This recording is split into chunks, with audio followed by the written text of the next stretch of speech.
MSSD on the go. Sa simula nung nag-daycare ako, marami na akong nare-receive na I love you teacher, thank you teacher. Parang yun na yung reward ko.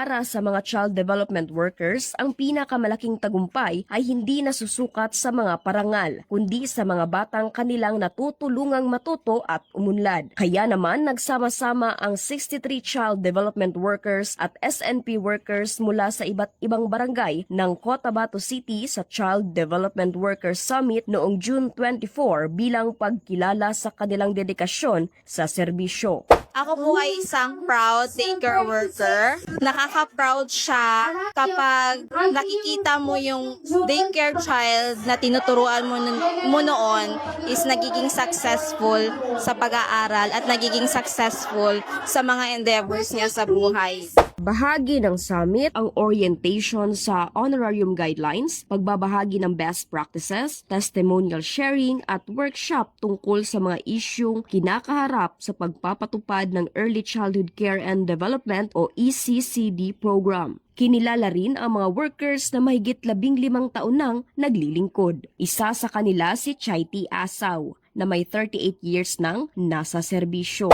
Labis-labis po ako nagpapasalamat dahil ang daycare worker po ay hindi po sinasabing daycare worker lang po. Tinataas po namin ang aming mga kamay bilang isang daycare worker na isang bayani. Hindi po ako natitinag. Kung pera lang ang pag-uusapan, hindi po ako aabot sa ganitong tagal ng panahon. Samantala, tumanggap naman si Mary Ann Gerao ng 15,000 incentive mula sa MSSD bilang Outstanding Child Development Worker. Isa rin sa pinakamahalagang bahagi ng programa ang paggawad ng National Certificate 3 sa mga ECCD workers, ang kauna-unahang batch sa Bangsamoro Region na nakatanggap ng naturang sertipikasyon.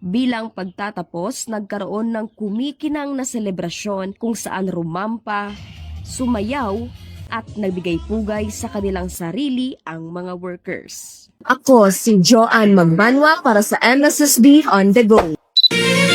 MSSD on the go.